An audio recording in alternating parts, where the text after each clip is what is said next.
ভারতের রাজনৈতিক ব্যবস্থা বিশাল, কিন্তু যদি প্রকৃত ক্ষমতা আমাদের চোখের সামনে না থেকে গোপন এক শক্তির হাতে থাকে, এমন একটি গোপন সমাজ যারা ভোট, বক্তৃতা এবং সংসদের বাইরেও দেশকে নিয়ন্ত্রণ করছে।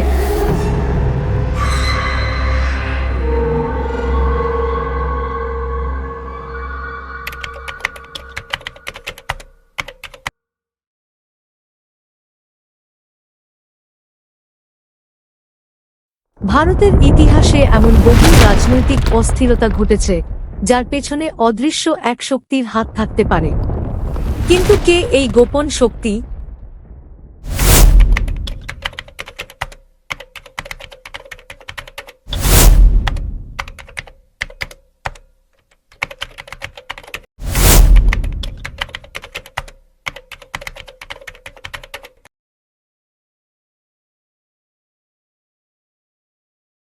ইতিহাসের এমন কিছু ঘটনা রয়েছে যা গোপন সমাজের অস্তিত্বকে আরও বিশ্বাসযোগ্য করে তোলে।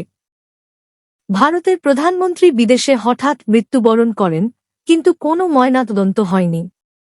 এটি কি স্বাভাবিক মৃত্যু নাকি ষড়যন্ত্র? তার নিজের দেহরক্ষীদের হাতে মৃত্যু, কিন্তু এর পেছনে কি আরও কেউ ছিল? অনেকে মনে করেন লিট্টে ভৎস শুধু একটি মাধ্যম, প্রকৃত ষড়যন্ত্রের পেছনে ছিল আরও শক্তিশালী কিছু ব্যক্তি। যদি সত্যি একটি গোপন সমাজ থাকে, তবে কিভাবে তারা ভারতের রাজনীতি নিয়ন্ত্রণ করে?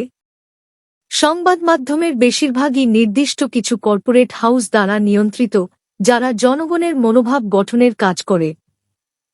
ভোটাররা কি আসলেই নেতা নির্বাচনের ক্ষমতা রাখে, নাকি ফলাফল আগেই নির্ধারিত? অনেক গুরুত্বপূর্ণ সিদ্ধান্ত সরকার নেয় না, বরং ব্যবসায়ী এবং রাজনৈতিক পরিবারগুলোর মধ্যে গোপন বৈঠকে নির্ধারিত হয়। তাহলে ভারতের রাজনীতি কি সত্যিই গোপন শক্তির দ্বারা নিয়ন্ত্রিত, নাকি এটি শুধুই একটি ষড়যন্ত্র তত্ত্ব?